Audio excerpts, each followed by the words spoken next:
Is your Mishra 92.7 big FM. और फिलहाल जैसे आप देख सकते हैं कि मैं अपनी स्टूडियो में हूँ और आज है वो वर्ल्ड पोएट्री डे। पोएट्री बहुत ही खूबसूरत सी चीज है। अगर आपको लिखने का शौक है तो ऑब्वियसली श्योर बात है कि स्कूल के वो बैक बेंचर्स पे बैठ के किसी के नाम की कविता से लिखने से लेके आज किसी को डेडिकेट करना भी आपके ही एक आर्ट में है।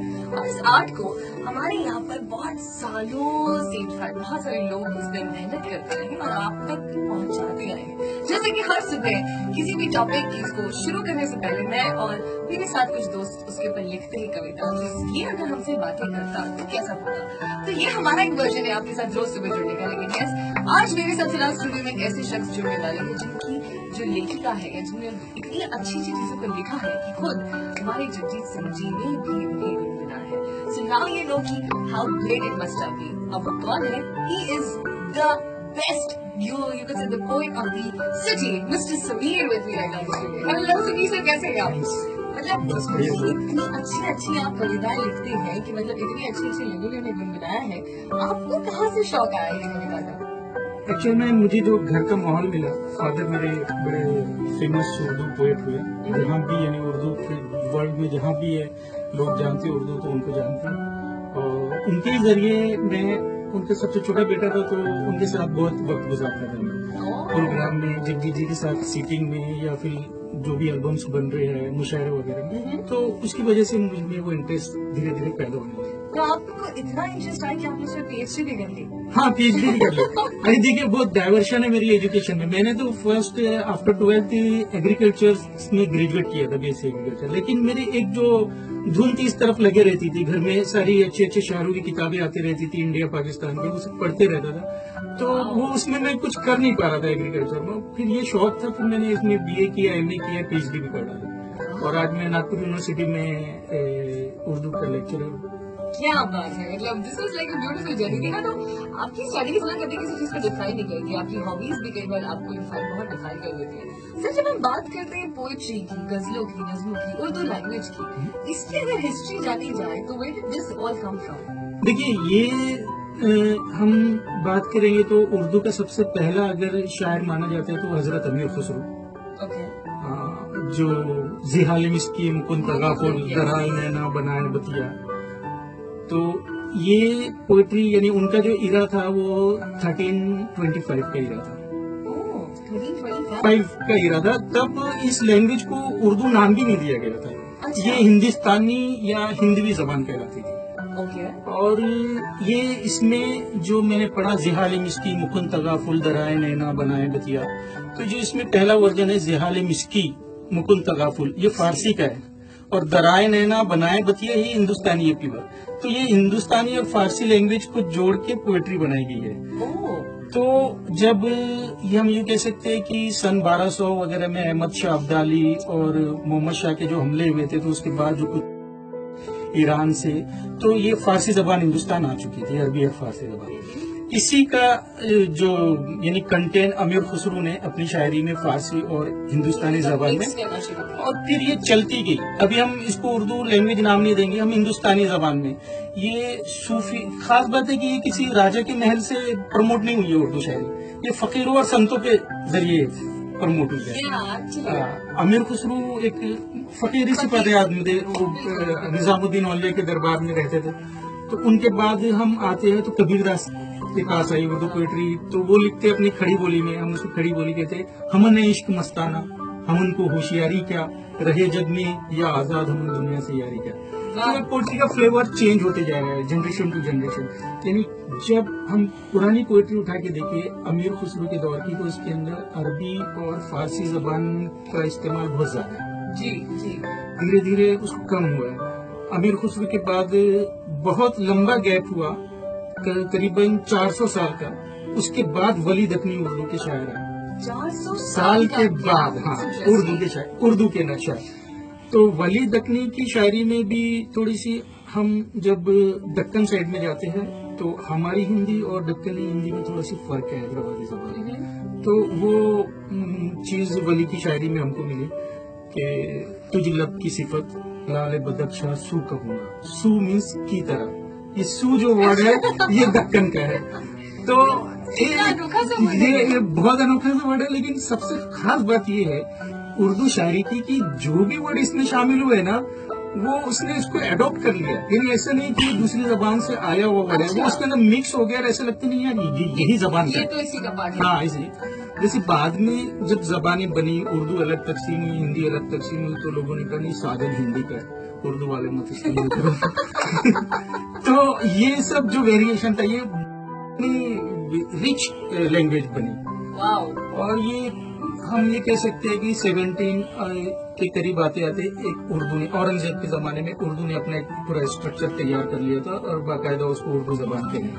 ओके। फिर गालिब आते हैं 17 में।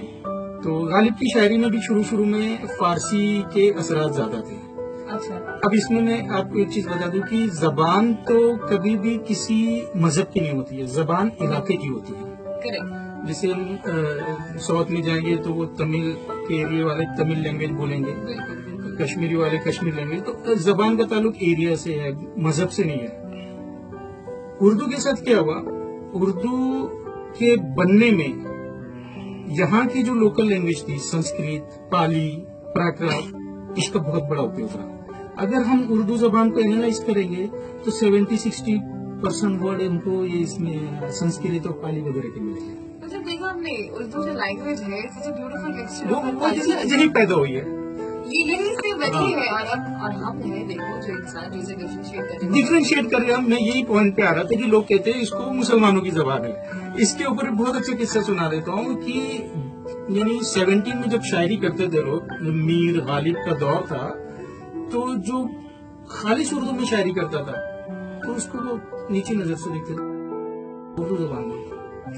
हाँ, ये यकीन जानिए, क्योंकि वो लोग जैसे जो ऊंची क्लास के ब्राह्मण है, वो संस्कृत बोलने में अपने आप को सोफिस्टिकेटेड समझते थे, और जो दूसरी जबान बोले तो उसको लोअर क्लास को समझते थे। वैसे उर्दू में क्या था, जो फारसी बोलते थे ये बहुत बड़ा आदमी है, और जो उर्दू बोलता था शाह अब्दुल कादिर जिलानी 1414 सेंचुरी में, इन्होंने कुरान शरीफ का तर्जुमा उर्दू जबान में कर दिया।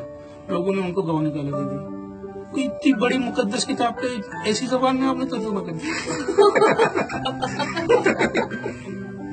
तो ये लैंग्वेज के साथ ये हुआ, और आज यही लैंग्वेज उर्दू है। तो ये प्रोसेस, यानी ये प्रोसेसिंग एरा था जबान का, जो बनते बनते बनते आके पहुंची है, और अभी हम जो बोल रहे हैं ये भी उर्दू है। और हम इसको ज्यादा बेहतर है कि हिंदुस्तानी बोले। अभी मैंने जितनी आपसे बात की उसको आप एनालाइज करेंगे तो इसके अंदर हिंदी, संस्कृत और इंग्लिश के भी सारे वर्ड्स हैं। अगर आपकी कविता की बात की जाए, which is your favourite of the poems, जिसे आप कभी भी अगर पढ़ते हैं तो आप फील लाइक ये मेरी बेस्ट है। मेरी अभी एक अमेरिका में एक सिंगर रहती है, हिंदुस्तानी मूल के, उन्होंने एक गजल रिकॉर्ड की है, नजर चुरा के पढ़ा है मैंने किताबचा। क्या बात है, क्या बात है। वो गिरती जुल्फे वो सुरखा के गुलाबचा। तो ये मुझे बहुत अच्छी लगती है। इंस्पिरेशन बिहाइंड इट, जिसकी वजह से आपने ये लिखा है। इंस्पिरेशन तो ऐसा कुछ नहीं, मेरी वाइफ भी पूछते रहती है कि सब उसके पहले का भी लिखा हुआ है कुछ। पता ही है कि जो भी राइटर रहता है उसकी जहन में बहुत सारी चीजें एक साथ चलती रहती है। करेक्ट। मैं यहाँ बैठा भी हूँ तो कहीं और भी हूँ, बिल्कुल। तो वो सब सीन्स जो रहते हैं, चाहे वो कॉलेज के जमाने के हो या चाहे ट्रेन में सफर करते हुए कोई चेहरा मिल जाएगा, तो साथ चलते रहते हैं और किसी न किसी शक्ल में निकल जाता है। अगर मैं शायर हूँ तो पोएट्री की शक्ल में निकलेगा, अगर मैं कोई आर्टिस्ट रहता पेंटिंग वगैरह का तो वो पोएट्री की शक्ल में निकलता। तो ये चलते रहता है, ये एक प्रोसेस है। इसमें कभी मैं सोच के बैठूँ कि आज मैं कुछ लिखूंगा तो लिख भी नहीं पाऊंगा। Very true, very true. तो आपको जिसने आपने इतनी किताबें पढ़ी, who has been your favourite writer? देखिए, मेरा फेवरेट राइटर में मैं ऐसे लोग जैसे निदा साहब, उनके साथ मैंने मुशायरे पढ़ा, निदा फाजली साहब। देखिए, उसके बाद पाकिस्तान के थे हमारे अहमद फराज, और मेरा फादर शाहिद कबीर। मैं इनकी पोइट्री से बहुत ज्यादा मुतासिर हूँ, इसलिए कि ये लोग ऐसे हैं कि जो एक वक्त में तीनों स्टेज पे एक साथ थे।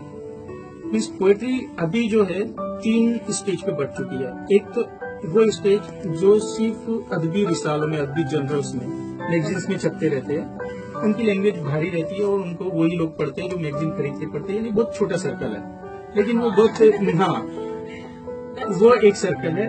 एक सर्कल वो है जो स्टेज के मुशायरे पढ़ते हैं, करेक्ट, और वो एकदम यानी सरसरी जज्बाती शायरी करके लोगों की वहीं की वाह वाह उठते, वो एक स्टेज है। और एक है म्यूजिकल इंडस्ट्री। मैंने अपने फादर को, निदा साहब को, शहरियार साहब को, इनको देखा कि ये तीनों जगह मास्टर थे। स्टेज पे आते थे तो वहाँ पे ही मास्टर थे, किसी मैगजीन में छपते थे तो वहाँ पे ही मास्टर थे ये, और म्यूजिक लता मंगेशकर ने गाया, जगजीत जी ने गाया तो मास्टर ही थे। लता मंगेशकर जी की अगर बात की जाए, उन्होंने आपकी बाबा की कौन सी कैसी गम का खजाना तेरा भी है मेरा भी है। If you've heard this album of Sajda, this is one of my favorites. Yes, Gum Ka Khazana Tera Bhi Hai Mera Bhi Hai. Then it said this is one of the most beautiful ghazals you can ever come across. Yes, yes, yes. And did you think कि birthday के दिन obviously अगर इस गजल की बात ना हो तो whole thing is incomplete. So अभी ऐसा है कि सर आप गुनगुनाते नहीं हैं, सिर्फ लिखते हैं? मैं गुनगुनाता हूँ, लेकिन मैं पब्लिक के सामने गुनगुनाता। एक्चुअली बेसिकली जो मैं गजल लिखता हूँ तो मैं अपने आप में एक ट्यून बना के ही लिखता हूँ। अच्छा। हाँ, कभी कभी मैं, मेरे जो दोस्त सिंगर है, मैं उनको सुना भी देता हूँ, तो फिर वो उसी में निखार पैदा करते हैं। कभी कभी कोई दूसरा सिंगर बोलता नहीं अपनी नहीं सुनाना, नहीं तो मेरा जहन उधर ही जाएगा। तो वो अपनी क्रिएटिविटी को बाहर हाँ हाँ, सही बात। आपकी वैसे फेवरेट गजल है जोशी जी के साथ गुनगुनाते हैं? हाँ, काफी गाते हैं वो स्टेज पे मेरी गजल। काफी गाते हैं, right. So even if you remember Jagjit Singh की बर्थडे के दिन पर जो हमारे साथ जुड़े थे, तो उन्होंने इन्हीं शख्सियत की बात की थी कि इन्हीं की वो लिखी हुई गजल्स है जिन्हें वो शेयर आउट करते हैं। मतलब you being an inspiration for so many of the people कि आपकी लिखी हुई चीजें लोग कैरी फॉरवर्ड कर रहे हैं। हाँ, मुझे अच्छा लगता है जब लोग गाते हैं, लेकिन उससे भी ज्यादा और अच्छा लगता है कि एक किस्सा मैं आपको बताऊंगा मेरे साथ क्या हुआ। मैं हिंदी और उर्दू दोनों लैंग्वेज को साथ में लेके चलता। मेरे पापा की जो भी गजलों की किताब है वो हिंदी में भी as well as Hindi Urdu में भी। मैंने शायरी को यानी सिर्फ उर्दू वालों तक के महदूद नहीं रखा, और उनकी शायरी में इतना मुश्किल वर्ड भी नहीं है कि जिसको डिक्शनरी देखना पड़े। मैं चाहता भी नहीं कि लोग ऐसी शायरी लिखे कि आप उसके मतलब समझ में आए। तो क्या होता है कि मैं जितना उर्दू के अखबार में छपता हूँ उतना ही हिंदी वाले भी मुझे चाहते हैं, बहुत चाहते हैं। तो मुझे एक दिन शाम को मेरी कोई गजल लोकमत में छपी थी, उसमें गजल के कौन, तो शाम को एक कुराड़ी से एक बंदे का फोन आता है, भैया बोले मैं आपसे बात कर सकता हूँ? मैंने बिल्कुल बात की। तो बोले मैंने आपकी गजल पढ़ी है ये पेपर में, और मैं यहाँ मैं सुबह से पढ़ो और मेरी एक धुन बन गई है, मैं उसको गुनगुना रहा हूँ। मेरे पास फोन भी नहीं था, सामने मेरा दोस्त चाय पीने आया तो उससे फोन लेकर मैं आपको फोन कर रहा हूँ। तो ये चीज मुझे ज्यादा अच्छी लगती है। हालांकि वो कोई पर्टिकुलर सिंगर नहीं था और उसकी धुन में कोई वो नहीं था, लेकिन ये जो मोहब्बत है, जो कनेक्टिविटी है, मेरी गजल किसी के एहसास को छू रही है, ये मुझे ज्यादा उस चीज को पर्टिकुलर से रिलेट कर सके। और फिर उसने कहा मैं आपको कभी भी फोन कर सकता हूँ। आप मुझे कभी भी फोन कर सकते हैं। तो कभी ऐसे नहीं हुआ कि आपकी लिखावट या आपकी उर्दू कोई देख के इंस्पायर होकर लड़के ने भी आपको बहुत फॉलो किया? लेकिन मैंने शायरी इसलिए शुरू नहीं की थी कि कोई मुझसे यानी मेरा फैन हो जाए, या फिर कोई मेरा तो एक बहुत यानी सीधा एक टारगेट था कि लिरिक्स राइटर और पापा की जैसी चलना है बस। तो मैं अपना काम करते गया। बहुत सारे आपके आगे फिर से भी कभी फोन आते हैं कि हमको शेरो शायरी दीजिए, हमको अपने प्रोग्राम में बोलना है, इस तरह से। तो काफी होता है, काफी लोग फोन करते हैं, नाम नहीं बताते हैं। कभी कभी मैं इरिटेट भी हो जाता हूँ, फिर उनको ब्लॉक में। हाँ हाँ। तो वे यानी पूरे हिंदुस्तान से आते हैं। This is the most beautiful part of this कि यू कैन इतने लोगों के साथ में अप्रिशिएट। हाँ है, होती है खुशी उसमें भी। ऑन वर्ड पोएट्री जे आप किस पोएट्स को मतलब एक ऐसा एक दर्जा देना चाहेंगे कि शायद इनके ये ना होते तो आज मुझे लगता है कि पोएट्री का बहुत हिस्सा खाली कर दिया। देखिए, मैं कहूँगा कि गालिब ना होते तो शायरी में कुछ भी ना होता, क्योंकि गालिब को जब हम पढ़े, हम कोर्स में ही पढ़ाते हैं, तो गालिब को आज तक किसी ने कोई पढ़ा भी नहीं है, इवन समझा भी नहीं है अभी तक। हाँ, गालिब ने इतना लिखा है कि हम जो बोलते हैं कि वो मॉडर्न एरा गया, फिर पोस्ट मॉडर्न, फिर कंटेम्पररी, गालिब ने सारे टूल्स इस्तेमाल करके रख दिए। मेरे फादर ने जब अपनी कॉलेज की लाइफ में गालिब और मीर को पढ़ा था, तो उन्होंने अपनी एक डायरी में लिखा है कि अगर मैं शायरी करूं तो इन्होंने तो इतना सब कुछ कर दिया है कि इसके आगे की बात होना चाहिए। ये उनकी थॉट है। हाँ, तो गालिब ने बहुत जबरदस्त शायरी की है। आपकी कोई फेवरेट उसका एक कपलेट जो खालिद साहब का है? तो नहीं, गालिब साहब की तो बहुत सारी शायरी है। जैसे गालिब कहते हैं कि एक आजकल थोड़ा भूलने लगा मैं। ये किस्मत के विशाले यार होता, अगर और जीते रहते यही इंतजार होता। तो इसमें विशाल मीन्स मिला, मीटिंग। ये न थी हमारी किस्मत की विशाले यार होता, अगर और जीते रहते यही इंतजार होता। मैंने जितनी लाइफ जी तुम्हारे इंतजार में जी, अगर ऊपर वाला मुझे और भी लाइफ देता तो वो तुम्हारे इंतजार में जाता। लेकिन इसका दूसरा शेर देखिए कितना वेरिएशन है कि तेरे वादे पे जिए हम, तो ये जान झूठ जाना, झूठ। अच्छा, अगर मेरे महबूबा को लग रहा है कि मैं तुम्हारे वादे में, तुम्हारे इंतजार में जिंदा हूँ, तो मेरी जिंदगी झूठ की जिंदगी है। हम खुशी से मरना चाहते हैं अगर इंतजार, अगर एतबार होता। अगर हमको एतबार होता तो आने वाला है, तो हमको तो इतनी खुशी मिल जाती है कि हम मर जाते खुशी से। देखिए गजल की डिफिनेशन क्या है? गजल की डिफिनेशन है कि 2 लाइन के कपलेट में एक सब्जेक्ट पूरा हो जाता है, वो कैरी फॉरवर्ड नहीं होता। आपने 2 लाइन कह दी, एक सब्जेक्ट पूरा हो गया, अब आप जो दूसरी लाइन कहेंगे उसके अंदर दूसरा सब्जेक्ट होगा। जबकि नज़म ऐसा है कि एक टॉपिक को लेकर शुरू से आखिर तक के उसी टॉपिक को चलते। तो ये फर्क है। मैं फादर का एक शेर याद आ गया, उसके अंदर पूरा एक नॉवेल है 2 शेर के अंदर कि आज हम बिछड़े हैं तो कितने रंगीले हो गए। रंग देखिए, आज हम बिछड़े हैं तो कितने रंगीले हो गए, मेरी आंखें सुर्ख तेरे हाथ पीले हो गए। Oh God, ये चीजें को महसूस इसको जग्गी जी ने गाया है, लव इज ब्लाइंड में जग्गी। एक्चुअली ये मतलब ऐसी चीजें, ये है कि 2 लाइन में आपको पूरा एक नॉवेल और उसको वहीं खत्म कर देना। अब आपका जो अगला शेर रहेगा वो किसी अगले सब्जेक्ट के ऊपर है। तो मतलब now it is not defined just to the beautification of a woman now. Yes. अब शायरी सिर्फ आपके बालों की नहीं, खूबसूरती, आपकी आंखों में बिल्कुल डूबने की नहीं। चाहत, आपके होठों को किसी फ्लावर के साथ एसोसिएट कर देना, ये फिर शराब और शराब खाना, ये सबसे हट गई है। हट गई है। ये बहुत, ये इसमें जो मोमेंट चला था 1962 में, वो मॉडर्न पोइट्री का, और हमारे फादर दिल्ली में थे उस वक्त, तो दिल्ली में मोमेंट अच्छा खासा यानी असर पकड़ लिया था।